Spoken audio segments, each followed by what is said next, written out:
Bruce Lee had been training at Ip Man's Wing Chun school for exactly 1 year when his fellow students demanded he be expelled. Not because he was bad, because he was too good, and because his mother was half European.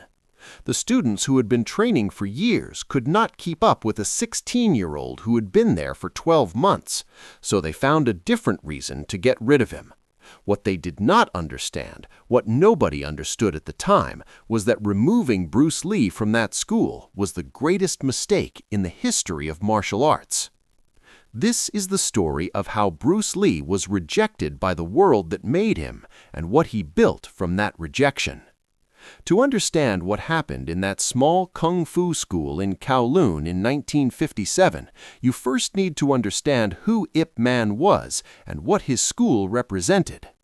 Ip Man was not simply a martial arts teacher, he was the Grand Master of Wing Chun, a system of kung fu that traced its lineage back several centuries, that had survived the fall of dynasties and the chaos of revolution, and that had arrived in post-war Hong Kong as one of the most carefully preserved and jealously guarded bodies of martial knowledge in the Chinese world. Ip Man had opened his school in 1949 after fleeing mainland China when the Communist Party came to power. He had been a man of considerable wealth and social standing in Fosun, a practitioner who had refined Wing Chun over decades of private study and select instruction. In Hong Kong, stripped of his property and his status, he had built something new from what he carried with him, a school that attracted serious students from across the city, and a reputation that made his name synonymous with the highest level of Wing Chun practice. The school's rules were not written down in any formal code. They did not need to be. Everyone understood them. Wing Chun was Chinese knowledge. It belonged to Chinese people. Teaching it to anyone outside that lineage, to foreigners, to people of mixed ancestry, to anyone whose blood did not trace an unbroken line back to the culture that had produced it, was considered a betrayal of the tradition. This was not unusual. It was the standard position of virtually every serious Chinese martial arts school of the era. The knowledge was not public property. It was an inheritance, and like all inheritances, it was governed by who you were rather than what you could do. Bruce Lee was 16 years old when his friend William Chung introduced him to Ip Man's school in late 1956. He had not come looking for inner peace or spiritual development. He had come because he was losing street fights. The gang conflicts of Kowloon were real and regular, and Bruce, quick, aggressive, and utterly fearless, had been getting into them with a frequency that was starting to produce consequences. Chung, who was already a student of Ip Man's, offered a practical solution. Learn Wing Chun. It teaches you to fight. It works in the street. Ip Man agreed to take Bruce on as a student. This was itself not entirely straightforward. The Wing Chun community was not universally enthusiastic about admitting someone whose mother, Grace Ho, was of mixed Chinese and European descent. Ip Man's position was that the boy's commitment and talent were what mattered, not his bloodline. He accepted him. Bruce was assigned to work primarily with a senior student named Wong Shun Lung, who would become the most important martial arts figure in Bruce's development, though history has largely overlooked him in favor of the more famous name of Ip Man. Bruce Lee trained with an intensity that rapidly distinguished him from every other student in the school. This was not simply a matter of natural talent, though the talent was real and obvious from the beginning. It was a matter of obsession. Bruce practiced constantly. He arrived early. He stayed late. He found ways to manufacture additional practice time. One of the methods he used, a story that was kept quiet for years, was a simple deception. He would arrive at the school and tell the other students that Ip Man was not coming that day. While they went home, Bruce remained and received private instruction. The lie worked for longer than it should have. When it was discovered, it generated exactly the anger it deserved. But by that point, Bruce had already extracted weeks of additional private time from the arrangement, and his skills had advanced accordingly. Within a year, he was outperforming students who had been training for much longer. This was not subtle. It was visible and impossible to ignore. The students who had invested years of their lives in Wing Chun, who had built their identities around their place in the school's hierarchy, who measured their progress against each other in the steady, incremental way that traditional martial arts training tends to produce, found themselves unable to keep pace with a 16-year-old who had been there for 12 months. The frustration was real, and frustration, as it tends to do, began looking for a legitimate target. It found one in his bloodline. The senior students held a discussion. Accounts differ on how formal it was, but the substance is consistent across multiple sources. They had learned that Bruce Lee's mother was of mixed ancestry, half Chinese, half European by the most commonly cited accounts, with some sources specifying German Jewish heritage on her mother's side. In their eyes, this made Bruce a foreigner. Not in the sense of being from another country, but in the deeper sense of being outside the lineage that entitled a person to receive this knowledge. They brought this to Ip Man. They argued that the tradition required it. They requested that Bruce Lee be removed from the school. William Chung, who had introduced Bruce to the school and remained one of his closest companions throughout this period, later described the atmosphere in detail.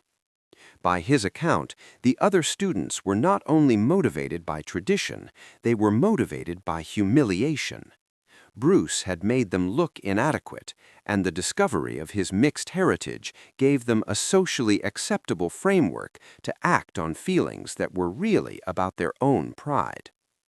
Ip Man did not immediately comply.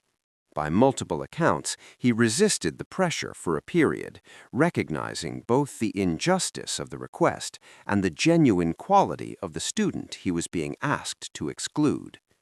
His solution was a compromise. Bruce would no longer train with the main class.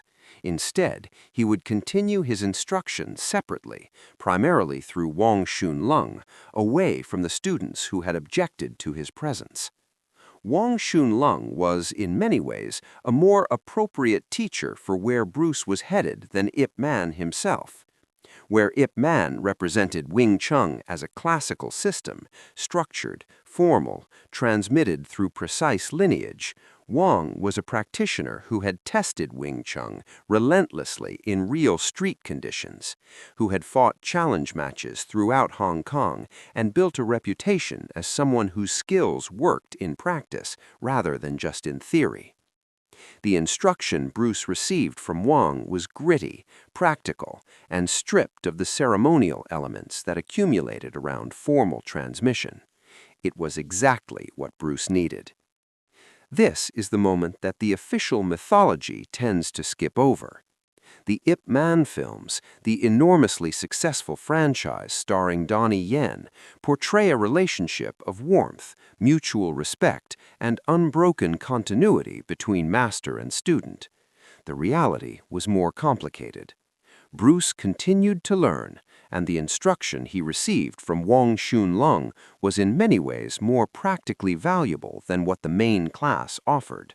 Wang was a street fighter as well as a teacher, someone who tested Wing Chun in real conditions and taught it accordingly. But Bruce had also been excluded.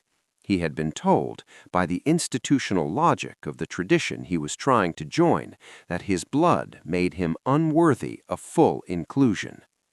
He had a few more years in Hong Kong. His street fighting continued. His skills continued to develop under Wang's guidance. He won the Hong Kong Cha-Cha Dancing Championship in 1958, a reminder that he was, at his core, someone who excelled at whatever physical discipline he turned his attention to, regardless of how different the contexts were. And he got into a fight with a rival gang that had more serious consequences than the usual Kowloon rooftop exchanges, which accelerated his parents' decision to send him to America. In 1959, his parents put him on a ship. He was 18 years old. He had not completed the Wing Chun system. He had not learned the wooden dummy form in full. He had not received the final technical instruction that would have made him, in the traditional sense, a complete Wing Chun practitioner.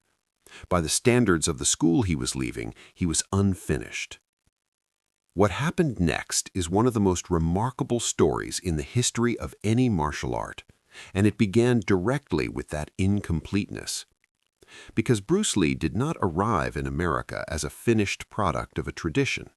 He arrived as someone who had been given a foundation and then expelled from the building that foundation was supposed to support. He had the core of Wing Chun, the centerline theory, the economy of motion, the close-range striking mechanics, the Chi Sao sensitivity training that developed an almost intuitive awareness of an opponent's force and direction. But he did not have the ceiling of Wing Chun. He had not been told where the system ended because he had not been allowed to reach the end. And not knowing where the ceiling was, he kept building upward past where it would have been. He arrived in Seattle with almost no money, took whatever work he could find, waiting tables, giving cha-cha dancing lessons, and began teaching kung fu out of a garage to anyone who showed up. The first thing he did differently from any Chinese martial arts school he had ever attended was to teach whoever came, regardless of their background. White students, black students, students of every ancestry. This was not a casual decision. It was a conscious, deliberate rejection of the precise logic that had been used to exclude him. He had been told that his blood determined his access to knowledge. He had concluded that this was wrong, and he intended to demonstrate it was wrong with every class he taught. He began reading, voraciously, systematically, with the same intensity he applied to physical training. Philosophy, psychology, anatomy, biomechanics, books on boxing and wrestling and fencing that had nothing to do with Chinese martial arts tradition. He started sparring with boxers, wrestlers, judoka, anyone who would engage him seriously, anyone who tested his Wing Chun foundation against a genuinely resisting opponent who was not operating within the same stylistic framework. What he found, consistently, was that some of what he had learned held up, and some of it did not. He kept what held up. He discarded what did not. He replaced what did not hold up with things that did, drawn from wherever he found them. He opened a martial arts school in Seattle. He wrote about this constantly in notebooks that would later form the basis of Tao of Jeet Kune, developing a philosophical framework for what he was doing that went far beyond technique. The core principle? Absorb what is useful, discard what is not, add what is essentially your own. This principle was not abstract, it was autobiographical. He had been told that tradition defined what was useful. He had concluded from direct experience that tradition was precisely what you had to look beyond. Jeet Kune was formally named in 1967. It was not a style. It was specifically, deliberately, philosophically designed to be the opposite of a style. A framework for fighting that had no fixed form, no inherited curriculum, no lineage requirements. It was everything that Wing Chun's institutional structure was not. It was, in the most precise sense, the system that Bruce Lee built because he had been excluded from the one he wanted. He never entirely left Wing Chun behind. He knew what it had given him, the foundation, the centerline, the economy of motion, the core physical education that made everything else possible. In a letter to Wang Shunlung, written years after he had become famous, after Fist of Fury and The Big Boss had made him a star across Asia, and Warner Bros. Had come calling about Enter the Dragon, he wrote, "Even though I am technically a student of Ip Man, in reality I learned my kung fu from you." It was a precise and honest acknowledgement that the relationship that had actually shaped him was not the famous one, not the master whose name appeared on all the lineage documents and whose face appeared in all the films, but the senior student who had worked with him directly, practically, and without condition, and who had refused to treat his mixed ancestry as a disqualifying fact. Ip Man died on December 2, 1972, from throat cancer in Hong Kong, 7 months before Bruce Lee himself died. Bruce did not attend the funeral. The Hong Kong martial arts community was outraged. They said he had abandoned his roots, forgotten his obligations, shown ingratitude to the man who had made him. Perhaps some of that was true, in the complex way that relationships between people who have hurt each other and helped each other tend to be true. But what is equally true is that Ip Man's school had told Bruce Lee when he was 16 years old that his bloodline was the wrong kind for the knowledge he was seeking. And Bruce Lee had spent the next 15 years building something that required no bloodline at all. The students who demanded his expulsion are not remembered. Their names do not appear in histories or documentaries. The school that excluded him is a footnote to the story of what he built after he left. Bruce Lee once said, "Use only that which works and take it from any place you can find it." He was not describing a training philosophy. He was describing his life. He had tried to take it from Ip Man's school. He was told he did not belong, so he took it from everywhere else. And the thing he built from everywhere else changed every combat sport, every action film, and every martial arts school on the planet, including, eventually, the ones that had tried to keep him out. If this story moved you, subscribe and leave a comment. Was Bruce Lee's expulsion from Ip Man's school the worst thing that ever happened to him, or the best? Tell us what you think, and share this with someone who believes that rejection is the end of a story, rather than the beginning of a better one.